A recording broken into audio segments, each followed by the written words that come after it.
Good afternoon, everybody. Thank you so much for being here today. I really appreciate you taking the time to spend the afternoon, or at least a little bit of it, with us today. I wanted to give you guys just an extra minute here to get started, so we have any stragglers coming in here. I see a couple of them. I just wanted to be respectful of them and let them get in, and we'll be ready to go.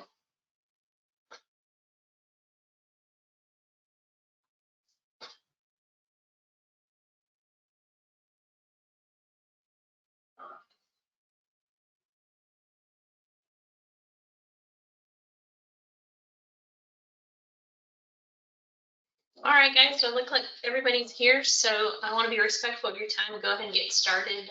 Thank you again for coming to hang out with us today for a little while anyway. So you are attending RiskScout's exam prep and management for higher risk business programs. I think this is going to be a really good one for you guys, especially if you are not in the space yet, or if you already are, to really just kind of learn some best practices here today.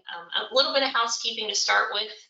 This session is being recorded, and we will have a Q&A at the end of this presentation.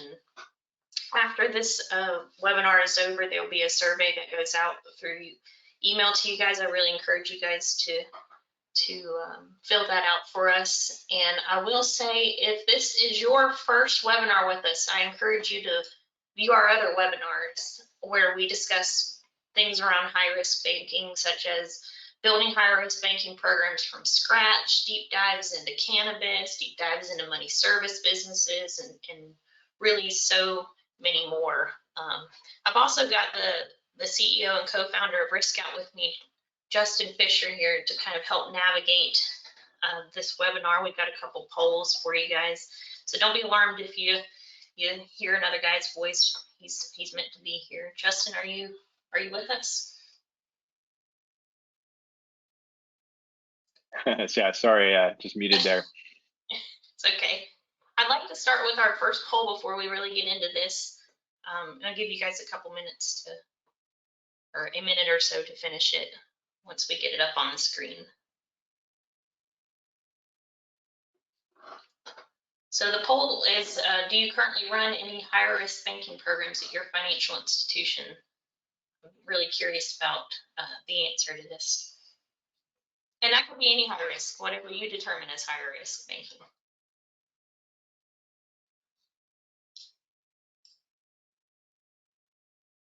So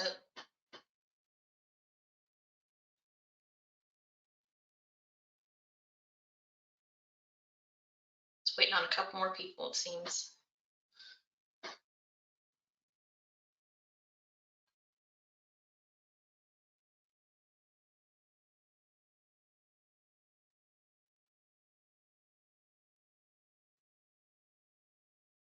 All right, it looks like with the results, 75% of you guys are, and some of you are considering, but there's nobody who's not doing it, so that's really fascinating. Let me get my screen back up for you guys.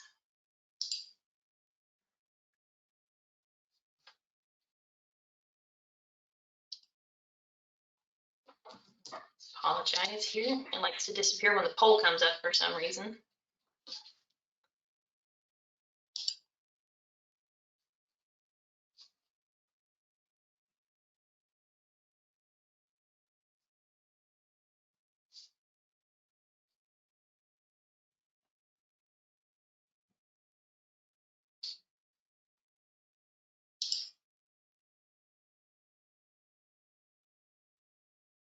And of course, it wants to be as slow as can be, so it's 1 second here.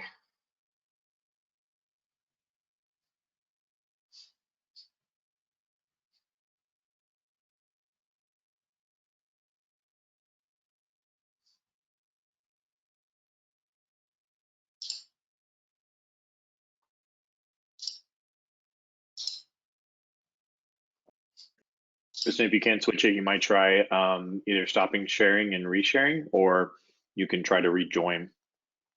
Well, we are right here. Here we go. All right, here we go. Okay. Sorry, guys. The struggle is real sometimes.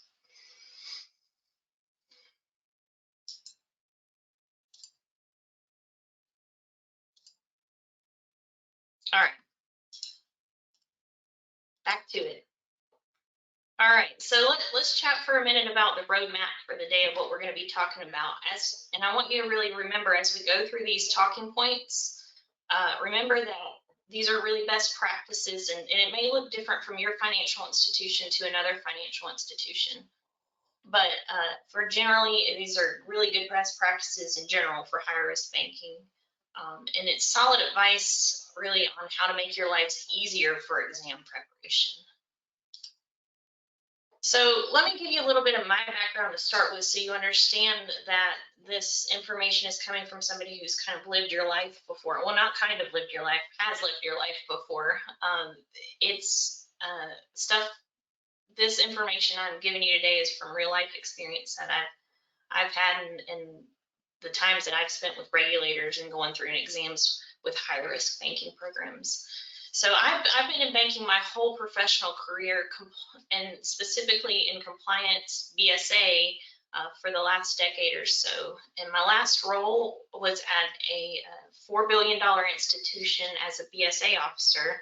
So that will really tell you that I've got cheeks in the seats experience in this space. So it's coming from my heart and really the best practices that I've learned. I ran numerous high-risk banking programs within that institution, including one of the oldest HIP programs in the United States that I created. So it's not just HIP that I've banked. I've banked MSBs, I've banked ATMs, a little bit of crypto, a little bit of everything that you can imagine under the sun, higher risk. And so these, again, are coming from my own experiences there as well. I've got historically had a great relationship with the examiners. You know, not all examiners are created equal. I seem to have had pretty good experience with the ones I've dealt with, and was recently asked to participate in a session with all of the regulatory regimes of the FFIEC to help with the FFIEC manual reform for independently owned ATMs. So we've got a great working relationship with them as well to help us always keep up to date on, you know, emerging trends and emerging industries and what we should be looking at, what they're seeing as best practices as well.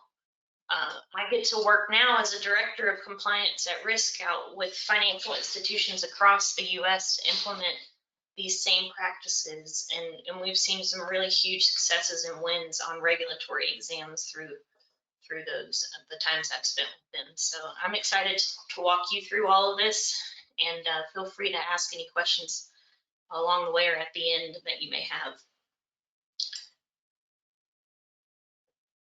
So now that you know a little bit about me and where this information is derived from, I say we just go ahead and dive right in here. Really, we're going to be talking about what is exam management in the context of higher risk banking, but let's start with what exactly is exam management.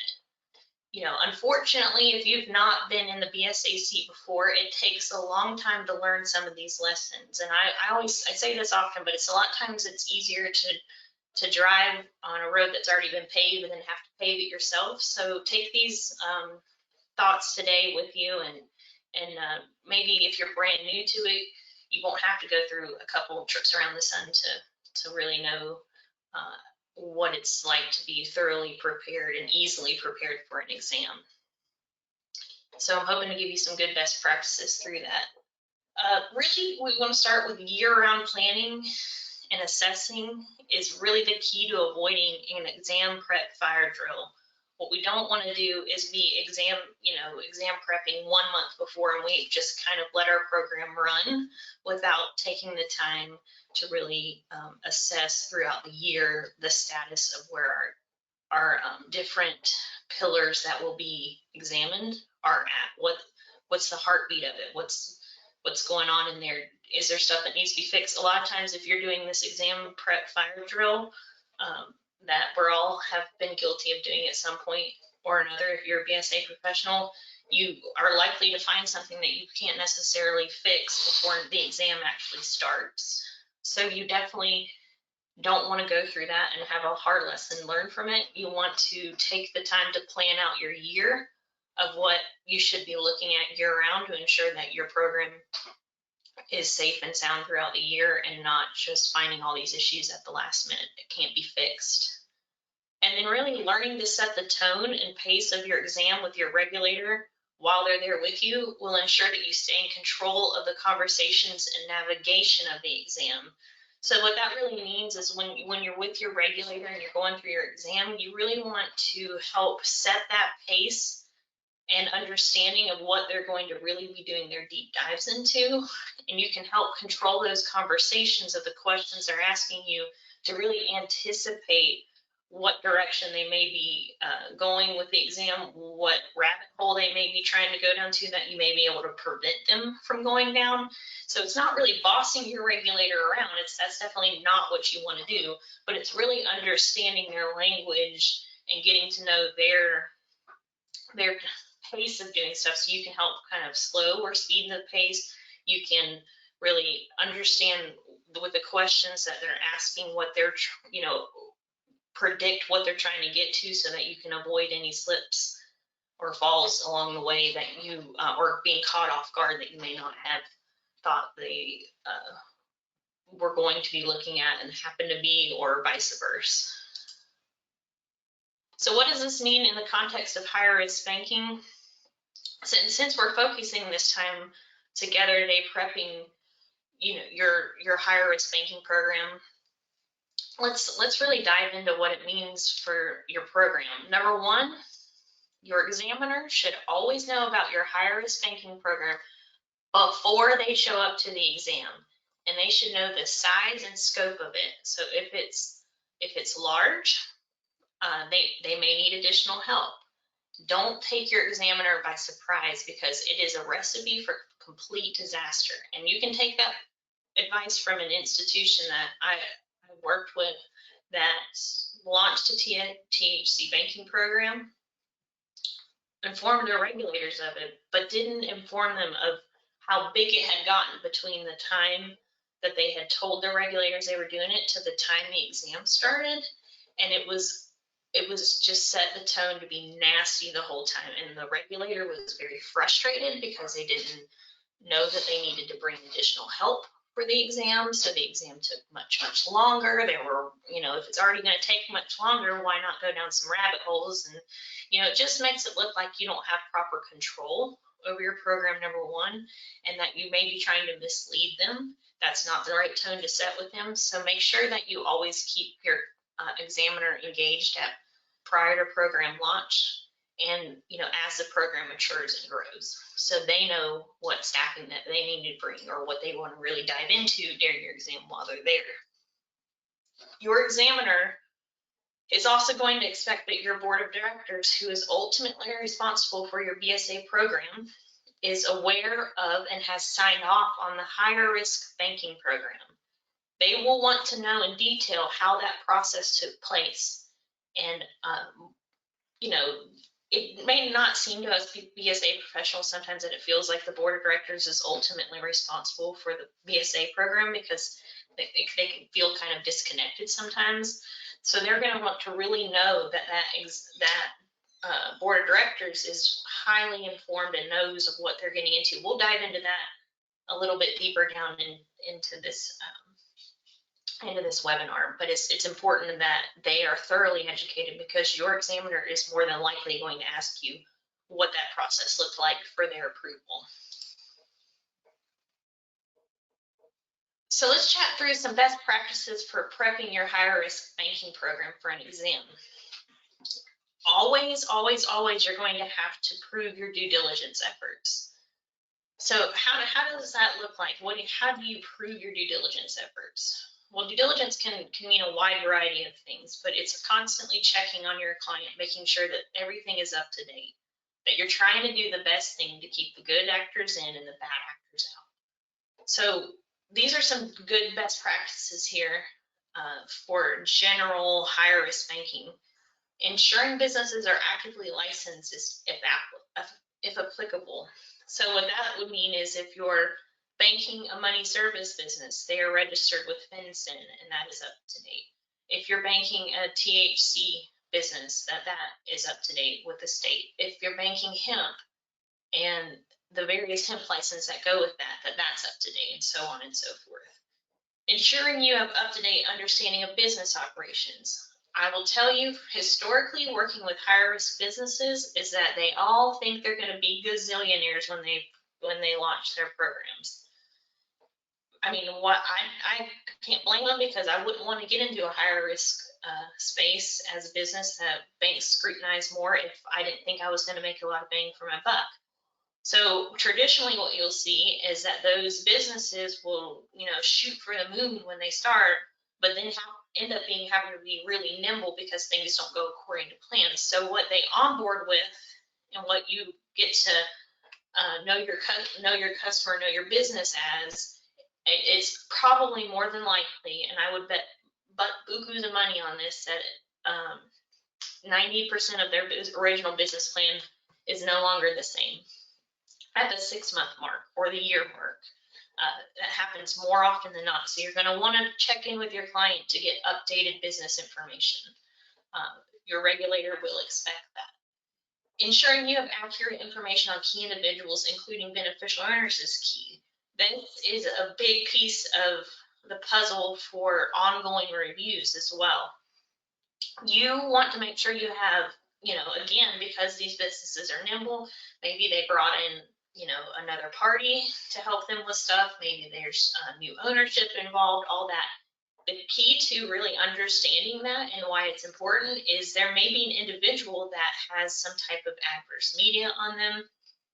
There may be something about the individual. Maybe they own stake in a marijuana business and you're only a hemp bank and you don't want anything to do with that part.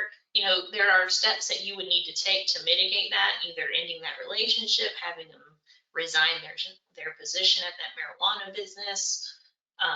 There may be adverse media, and maybe the person is outside of the bank's risk tolerance. So it's really important to keep that information updated and check on that information with your customers on a recurring basis. You're also going to have to prove that you are doing a full scope review of the transaction. So a documented full scope review is equally as important as the rest of these. So that's ensuring that the transactions that are running through your institution are on the up and up. Customer communications and touch points that are readily available are something that your regulator is likely going to ask for. So let's take a real life scenario here. If you have a customer, and this is my real life scenario, this happened to me, and I had a hemp customer who was a grower and I needed his license, and he never would get back to me. And I'm trying to do this all manually because I didn't have the luxury of having, it's not even a luxury, it's really a must have to have proper software to help manage all these touch points you need to have with the client to run a safe and sound program. So I'm out there trying to reach these guys over and over and over again, email, phone, have their banker call them, nothing. So I document every date and time that I reach out to these clients to ask for information. And at the 6-month mark, which was frankly way longer than I should have given them, I decided that this relationship needed to be exited because this customer was being non-compliant to our institution's policies and procedures. So I exited the client at that 6-month mark. He gave them 30 days to go find a new account. 2 things happened. Number one, that customer who was exited went to the CEO and complained that I was kicking him out because he was a hemp customer, and which was frankly not true. And number 2, when I came to our regulatory exam, they wanted to know why I let somebody continue to bank here while we didn't have their license. It wasn't that he wasn't actively licensed. I needed a copy of his license to prove that, because in North Carolina, you have no other way of proving it. So those 2 instances, by me tracking all of that information, saved me during my conversation with my CEO to say, no, I did reach out to this client 18 times and he never got back to me. And in my regulatory exam, I was able to say, no, I tried to actively do this. We had some inclination that he was a licensed hemp farmer from other ways of knowing that, but we needed a copy of it. He wasn't compliant, and we followed through with our policies and procedures. saved that conversation. So you're really going to need to document all those checkpoints, all those conversations that you have with the customer. And then you're going to want to make sure that all the documentation that you've gotten from that customer is readily available. So that means you having to prove, that their contracts are available. So if you have a money service business, you're going to want to review their contracts with all their money transmitters and make sure that's on the up and up. If they have, again, licensing, you're going to want copies of that. Any type of maybe land contracts, if it's a hemp grower or THC grower renting land from a third party, you're going to want that on record, and your regulator is likely going to ask for that information. They're getting smarter and smarter with this kind of stuff, and so they're getting a little bit rabbit hole-ish in what they're asking for. They're not asking you to police these people, and go knock on the door and make sure they're doing the right, distillate extraction for their hemp. They're just wanting to know that you've been thorough in thinking of all the risks that this customer could pose to your institution. Remember I said before, exam prep will look different for every program. So here on this slide, we just have a few examples of what this would look like. And for, typical higher risk, well-known, just ones that stick out like a sore thumb, what people classify as higher risk. These are some really decent best practices that you should be asking for. So let's say THC cannabis, you should really be collecting that seed to sale information for periodic review purposes. That will help you understand kind of potentially any variances between the cash deposits and the transactions that they're selling. It could help you look for anomalies. Is this business now different than when they onboarded? Again, more than likely, yes. And if you don't have if you're doing this manually, this is something that's going to be cumbersome for you, because seed to sale information is available on a monthly basis. So it'd be information you'd be going out and manually collecting monthly from these customers.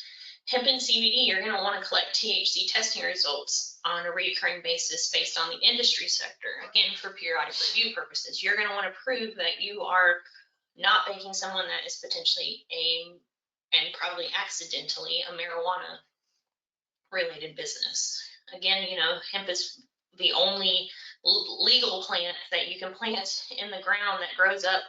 It could be illegally, and it's just a force of nature that it became that way because their THC level went high. So again, you're going to have to prove on some type of reoccurring basis that they are adhering to that THC 0.3 level. For money service businesses, you're going to want to get contracts with the money transmitters. You're going to want to make sure those are up to date.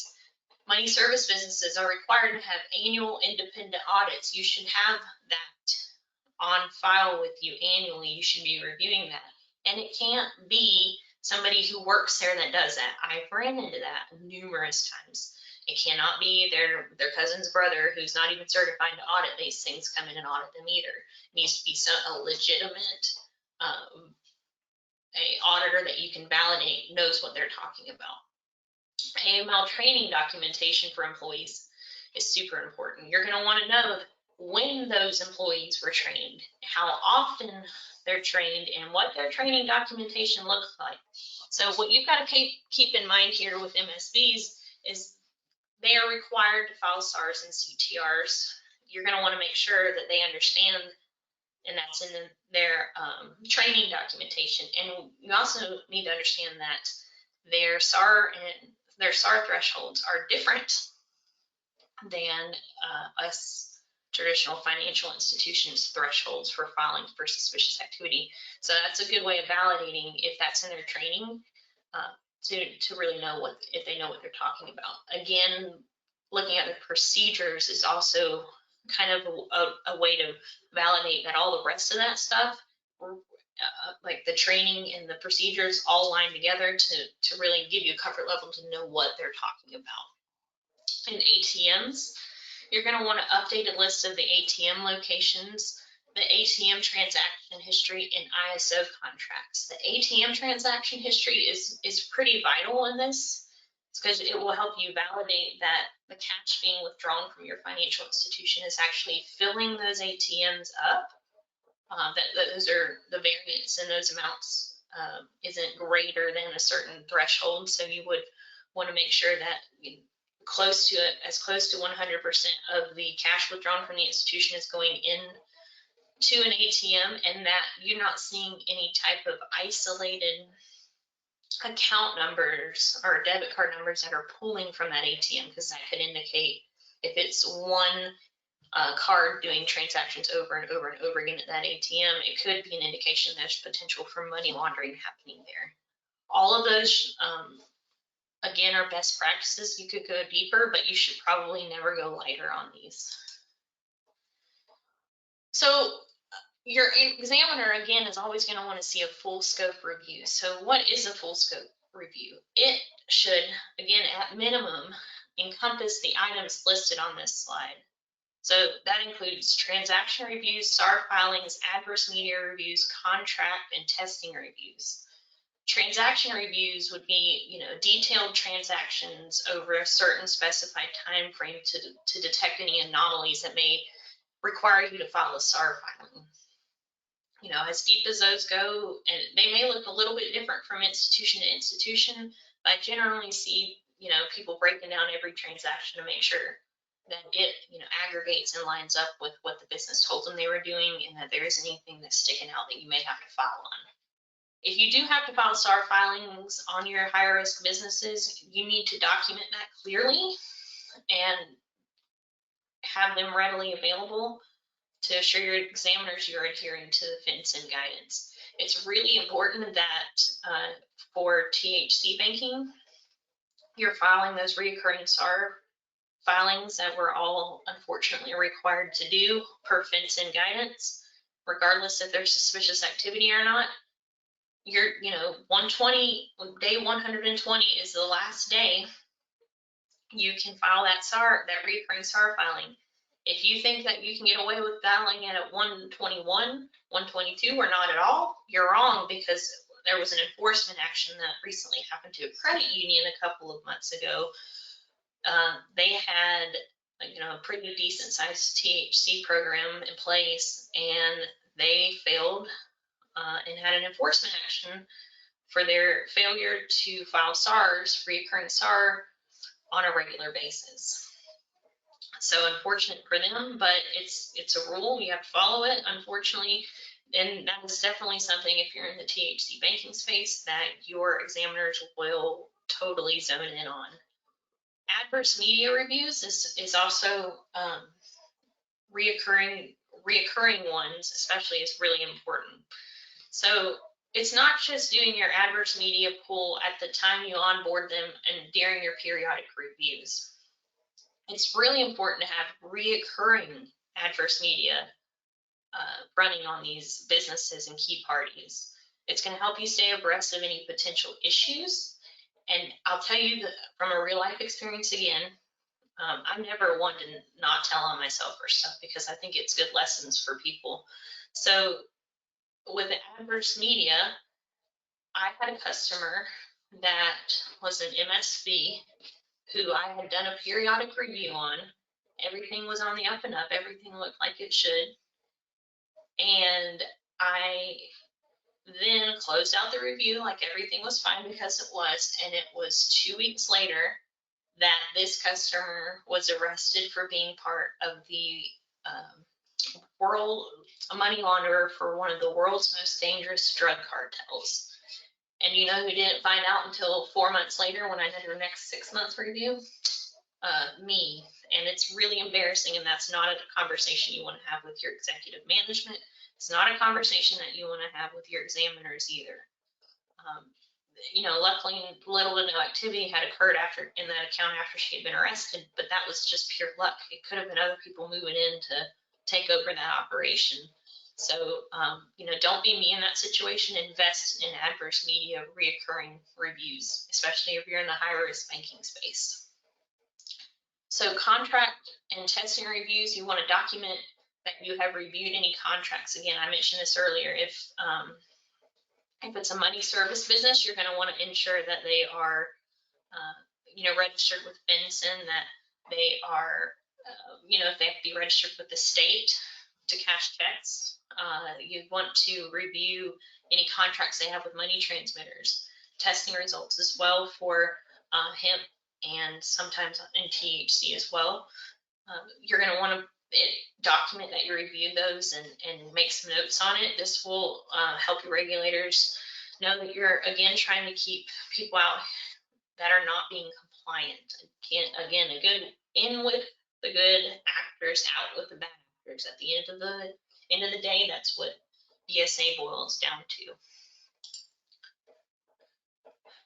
to. So we touched on some of this in the very beginning briefly, but these are the items your examiner will ask for at least 99% of the time for your higher risk banking program. So they're going to want to know your board of directors approval. They're going to want to see your risk assessment, and they're going to want to ensure the policy specific to your higher risk banking program is been approved by the board of directors. Documentation of the program prior to the program launch is super critical. There's multiple reasons for this. Number one, you don't want to start onboarding these guys, then it goes to your board of directors. And that board of directors has some type of moral compass that says that the hemp is not, too closely associated with cannabis. They don't want to go there. And then boom, you cut the legs out of all these customers that have already onboarded. So you have a reputational risk there. And number two, again, your board of directors, although sometimes it doesn't feel this way, is ultimately responsible for your BSA program. So if you go and you allow all this stuff to happen under their nose and they don't find out about it, that looks really bad to your regulator. A risk assessment is super critical to understanding actual true risks to your institution for banking these certain industry sectors. It cannot just be part of your overall BSA risk assessment. It needs to be specific to that higher risk sector. So if it's MSBs, one for that hemp, THC, whatever it is, don't just put it in your general BSA risk assessment. It can maybe live there after the fact in some form or fashion, but the initial thought process through launching this program needs to be a formal risk assessment specific to that industry. And then policy approval, your documentation of your board of directors approval is really pertinent to really showing that the board of directors not only approve the program, but the policy associated with that. And oftentimes we see that the regulators are saying, how was the board educated on this? So if it was cannabis, THC cannabis specific, they're going to want to know, what training materials were they given? Do they truly understand that's really what it all boils down to is that regulator trying to prove, did that board of directors know what they were signing off on? Did they know the risks that they were putting this bank at? Have they taken into consideration everything under the sun that they could have gone wrong and then mitigated those risks? So how can you avoid the month-long exam prep scramble? Year-round communication with customers, audit trails, and document tracking. Year-round communication with customers is ensuring that you have the most up-to-date information on your customers all year long. Again, they're going to shoot for the moon when tell you in their business plan that they're going to be, the hot shot of their industry and make all this money, and it's not necessarily true. You're going to want to check in for that 6 months to a year down the road to see what's changed. Getting all those testing results, any updated contracts, any updated business plans. When you have those year-round check-ins with these customers and conversations, it doesn't have to be noisy. It doesn't have to be all the time. It can be very driven and concise in what you are asking for, but it needs to happen at some point during the year. Audit trails are very important to helping your regulator really understand that every touch point you have with that client. You want to document all customer touch points from an application to those year-round communications to the periodic reviews, this full scope periodic reviews. All of that needs to be thoroughly documented, and it needs to be documented in a manner that is concise and clear for your regulator to digest. You don't want to give them a hot mess of paperwork and they end up like getting overwhelmed and then going down rabbit holes, and when you hand them messy stuff, your exam's going to get messy. And document tracking, ensuring all customer documents, licensing, contracts, all of that are readily available for an examiner. They may not ask for it, but then if they do, you don't want to be the one that says, oh, that one is in cold storage over here, or, oh, I had a copy of that, but I saved it in my email and now it's been cached and I don't have that email anymore.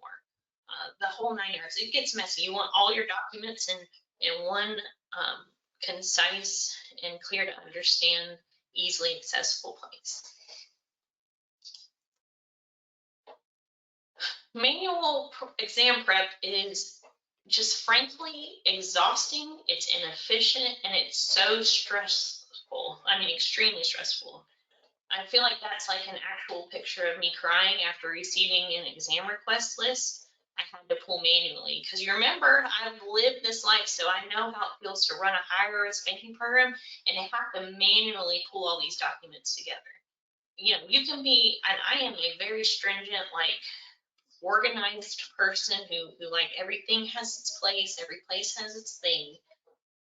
But when you have other hands in these customer folders, maybe touching it for other reasons, alert reviews, whatnot, things can get messy, things can go missing, and you don't want to be, the one who's scrambling to have to try to find these documents that you swore were in this folder, but you put it in a different customer's folder by accident, maybe named it the wrong thing. It's hard to find.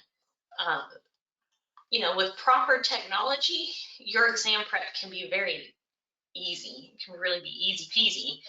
And also, I can tell you, because of my cheeks in the seats experience and our technology backgrounds at RiskScout, we've been able to take those typical pain points away from exam prep so that BSA professionals can really just sleep better at night. I am really incredibly proud of this software for a lot of reasons, but this part really excites me because this little glimpse of its magic is what really, kind of tickles my fancy, in that lack of a better term, because I know if I would have had this, it could have saved me so much more time and so much sleep. So what's really magical about it is that it's a digital audit trail. The whole higher risk banking program can be ran through the RiskScout platform, from customer applications and customer communications, customer check-ins, any updates, any customer updates that they give you, periodic reviews. The list goes on and on and on. By having all of that program ran in this system, you have centralized client information. You have secure document storage. Not only that, but everything is virus scanned, so you don't have to be the one that has to answer to your IT guy why you opened up a document that had a virus in it and caused a whole snafu of issues. Any customer communications that happen, ones that you would normally reach out through email, any type of check-ins for updated information, all of that's recorded in the system. And because of all that, you have print all reporting options where you can select what you want to give to your examiner that is pertinent to this. So again, you don't want to, I don't know if it's again, but I'm going to preach it to you. You don't want to give them more information than they're asking for, right? You can give them access into the system. I don't recommend that. Again, rabbit holes are notorious for examiners. Controlling the conversation is super important for you. So printing whatever documents that are associated with the customer that you believe are pertinent to really giving the examiner a good comfort level with your due diligence efforts. It's all capable, and you won't have to go searching all over the universe in your shared drives and whatnot to find it. It's all here. So it's essentially doing all of your audit prep for you. It's automated to the point of where a BSA personnel feels comfortable, but not hands off to where it's automated and you're not doing anything. It's that great balance for a BSA officer where we all would feel comfortable with the amount of automation that's there. And it's not just coming from me saying this. I will tell you that if you haven't had a chance to see our software in action, you're definitely going to want to now. Multiple financial institutions have gone through higher risk with their higher risk banking programs, have gone through great exams using the RiskScout platform, and it's got excellent examiner feedback. And what they love about it is that everything is clear and concise and easy to digest. And BSA professionals love it because the legwork for exam prep is really non-existent since our platform really does that for them. You know, so it's got a full circle effect here, and what we're trying to accomplish is making lives of BSA professionals easier for all of their higher risk banking programs, and at the same time making auditors and examiners lives easier by giving them something that is easy to understand, digest, and use. So with all that said, I'm curious if anybody has any questions.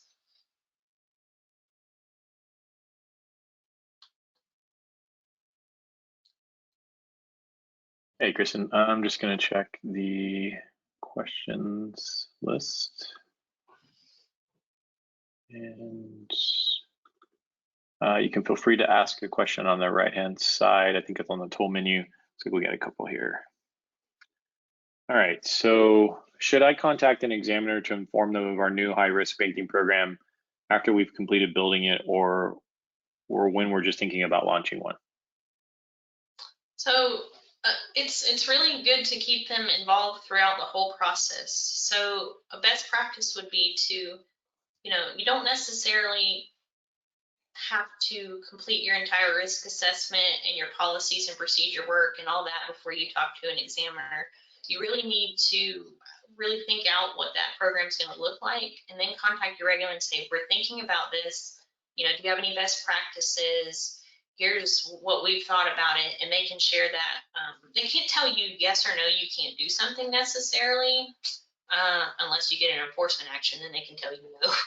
But they will strongly advise one way or another on certain things. So it's really up to your institution's, you know, ability or whatever your risk tolerance is with talking to examiners and how comfortable you are with them. I always suggest that your examiner relationship should go both ways. They could be asking you questions at any time and throughout the year, and vice versa. You know, don't try to bother them all the time, but they do really want to be there for you. They want to be involved. They want to, and it really proves when you're asking questions that you're trying to do the right thing. So it's really up to how you're comfortable talking to your examiner, but don't, again, let them show up and you already have a program in place that they don't know about.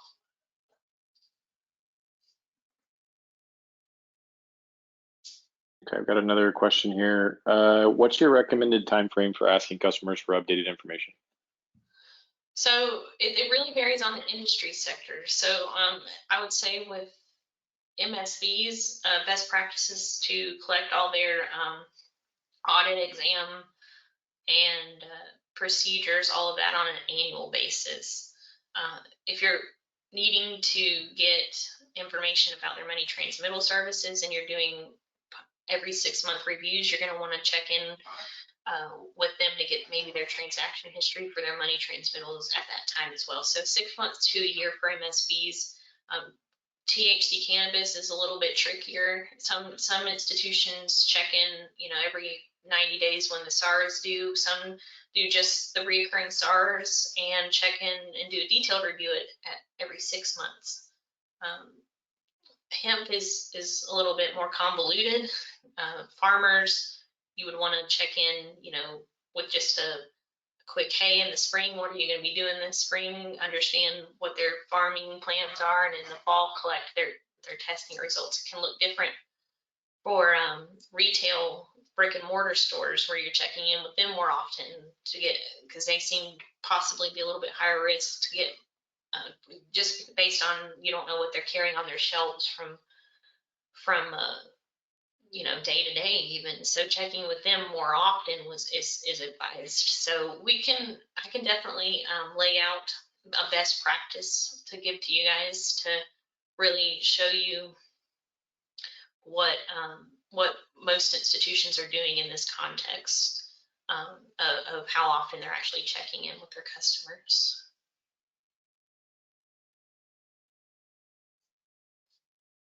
Okay, one last question. It's actually a RiskScout question. Does RiskScout just do cannabis?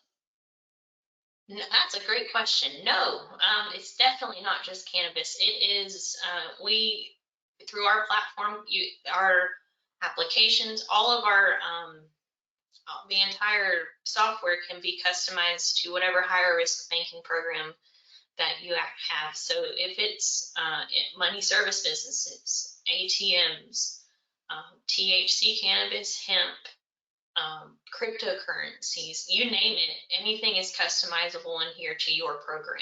So it's not just one specific set or another. It's definitely not just cannabis. People are talking a lot about cannabis because of just the way legislation is right now and all of that. And that's probably why you hear us talk a lot about cannabis, but it is definitely not the only thing that you can do in the software, which is the beauty of it, is you can utilize it for if you have one or more high risk banking program, it can all be ran through this platform. Okay, Kristen, thanks. I think that's all of the questions. We do have a final poll where we'd like to hear from you guys on future webinar topics. So I'm just gonna launch that out. And if you wouldn't mind taking a second and let us know what sort of things you're interested in, this will help us set up the next ones and make sure it's kind of relevant to what you're looking for.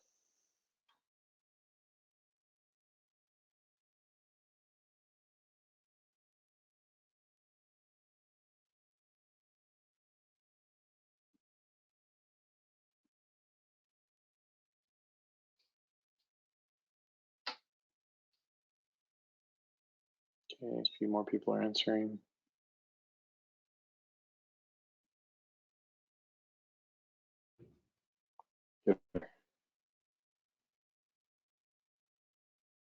Okay, let's close this. I'll share that.